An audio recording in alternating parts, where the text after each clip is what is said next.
Hakim Ziyech retires from, not from Chelsea, Morocco, and Roman Abramovich. He has got his eyes on Romelu Lukaku and he's taking Tuchel's side. Great news. So, welcome to the Kavkas View.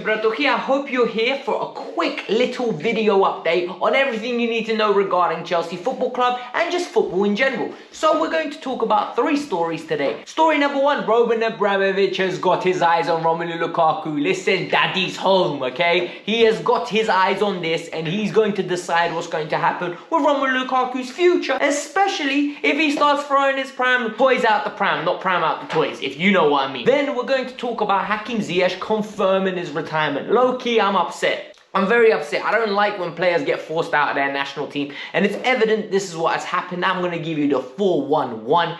It's very sad. And finally, we're going to talk about the Club World Cup, what it means to Chelsea as an entity if they win it. Because at the end of the day, Chelsea's a magnificent football club with a lot of history, and we love it. But how the world will perceive Chelsea Football Club once they win the Club World Cup is different. It's going to take us to the next level. And any team news that you need to know about that game tomorrow, let's get into it. But before we get started, because all of you are so magnificent and I am so grateful for how much you guys have been watching recently. Last 4 videos have been moving mad. February is going mad. Hit the like button, subscribe to the channel, and let's do this thing that you guys evidently love. I enjoy when you lot do it. In the comments below, write down the number which you like the video. The target today is 500 likes. We hit 500 likes, I'll be forever grateful. I want to know what number you were liking. Let's get into the video. We're going to start with the breaking news. Hakim Ziyech retires from international duty, and I'm not going to lie to you, it was very sad. I saw the interview, I watched the interview. It came out of nowhere. Hakim Ziyech openly sits there and he goes, or he stands there with a pitch behind him, and he openly says, look, I am retiring from international football. I am going to focus on playing for my club. This is sad. You could tell by his body language. Look, the guy never smiles anyway, yeah. But you could tell by his body language he was upset. He wasn't pleasantly pleased with his decision, but he's a prideful man. One thing you can tell about Hakim Ziyech, he's a man with many morals. He is a man that he epitomizes, his word means everything to him. He won't jump back into this. He won't, until this manager leaves, he won't be leaving. He will not play for Morocco again. And I think it's super important to understand that.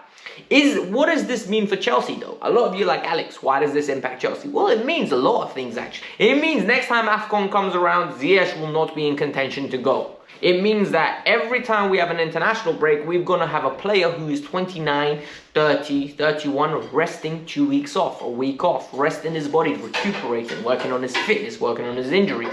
This is tremendous business for Chelsea. Like, if you actually deep it, this is going to have Ziyech solely focused on Chelsea Football Club. As long as Ziyech is at Chelsea, he is a Chelsea Football Club asset.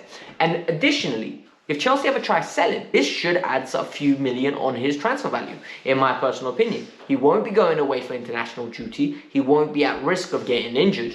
He won't be traveling big distances from London to Morocco. He won't be traveling from, hypothetically, if he moves back to Holland, from Holland to Morocco. It won't be happening. So these air miles add up, and eventually, when players go into their 30s, it accumulates with injuries, and it reflects with that. So this is great news for the clubs, great news for Chelsea as an organization.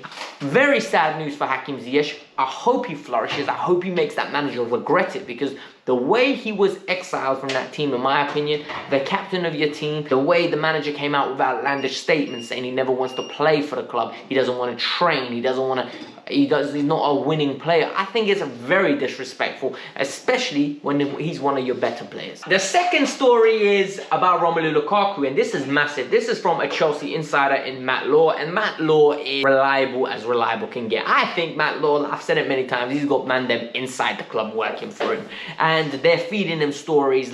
Hold that.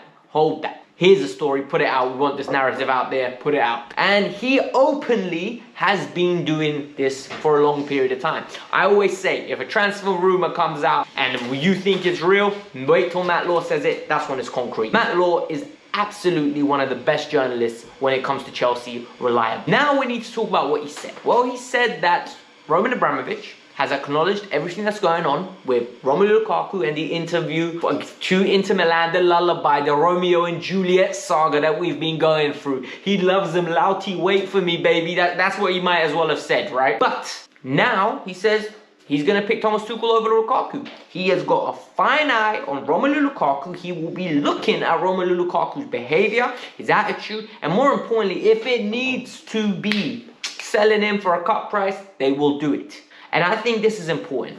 But at the same time, I need to take this with a pinch of salt. This is a story that articulates once again that Tuchel has got credit in the bank. Tuchel is loved by the owner, but this owner has shown us on many occasions before, this guy ain't scared to pull the trigger. He has never been scared to get rid of managers. We have a revolving door system. That's how it works in this club. You get talent in, manager occupies the players, make sure we get good results, and then you replace them when results go down. And it's a cycle. And it works, and we don't complain because we win a lot of trophies. But in this case, it's very nice to see that the owner is backing the manager and he's going against the player that has essentially disrespected the club. You know my thoughts on Lukaku. If you don't, go watch my previous video. I gave it very loud and clear what I think is wrong with this player and why I don't think he fits Chelsea. He's a good player. I don't think he's fantastic. I don't think he's world class the way you man think he is. Realistically speaking, I think it is important that we reiterate Thomas Tuchel has got the backing of the owner, and that is imperative for any success Chelsea are going to have, or any opportunity for Chelsea to build a dynasty, a legacy at this club that encounters a manager staying longer than 4 years. For crying out loud, I was born in 1996. From my memory of football, I don't remember us having a manager for longer than 3.5 years. And I think that was Jose. Like, it's ridiculous. I was literally 8 years old when Jose came in. I think 8, 7 years old. So, like, let that sink in. Finally, Club World Cup season, and a lot of people, especially in the Western world, they look down on this trophy. A lot of them are like, it's just an overrated Community Shield geezer. We don't need to worry about this one. I think you cannot be further from wrong. This club needs to win every trophy. This club needs to maintain the entity that we're the top winningest club. The first 10 years of Roman coming in, we were dominant. We were competing with Manchester United. I think they won 18, we won 19 trophies or something ridiculous like that. I think we need to continue this. This needs to continue and develop. We need to build our name, build our entity, because football is becoming a brand. We need Chelsea to become so adored. We need Chelsea to become the Boston Celtics of the NBA. We need Chelsea to become an entity. When you say Chelsea Football Club, the whole world, people that don't watch football, know who they are. And the way of doing that, and I've reiterated this on many occasions, and people don't want to listen to me, you win trophies. Doesn't matter if it's FA Cup, doesn't matter if it's Carling Cup, especially Champions League, Premier Leagues, and Club World Cups. Get that little star above our badge. I think it's so important. Corinthians embarrassed when we played against them last time we won the Champions League. I remember Rafael Guerrero, I think that was his name. I remember he had a little stint in Europe. Good striker, and he scored. I think he's a Peruvian striker. He scored against us, and it was a bad game. It was a horrible, horrible watch. I remember it. I was annoyed. I was still in school when that happened. In school, sixth form, one of the two. I don't remember.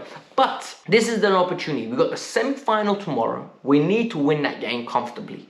We've taken a bunch of players. Reece James is there. He won't be playing. That has been confirmed. A lot of players have lingering injuries, but we shouldn't need all the players. But the players we're playing against tomorrow, they've got that guy Pereira. Remember the one that slumped us for West Brom a couple times? He's there. They've got Jardim as the manager. So there's a lot of household European players that are there in that team. For me, Chelsea are the best team by far in this tournament. We can sit here and we can say, oh, we have to respect our opponents. No, we're the best team by far. But that does not mean, that does not guarantee that we're going to win the tournament because we're the best team by far. It just means we have an opportunity to reclaim another trophy, and usually Champions League winning sides go on and win this trophy. We don't want to make a habit of being two-time Champions League winners that can't win the Club World Cup. I can sit here and give you guys a preview about the tactics that we need to use. Reality is we're going to be playing a team that is an FA Cup level team, maybe a lower end Premier League level team, and that's because I have no knowledge on them. I'm not going to sit here and research them because this is not that type of channel. If you want in-depth analysis of games, I always recommend Nini FC. Great channel, gives good input on the analysis aspect. I'm here for your entertainment. I give you my opinion on topics that arise. I give you my opinion on games post-match. But if it comes to deep, insightful previews about tactics and stuff like that, Nini's the guy for you to go and watch. I respect him a lot. I love his channel. I watch him myself personally. So Pete, hit the like button, subscribe to the channel. I hope you enjoyed this news update and some sort of a preview and why I want Chelsea to win the Club World Cup. Peace out, I'm out. Remember, 500 likes is what we're aiming for. Bye-bye.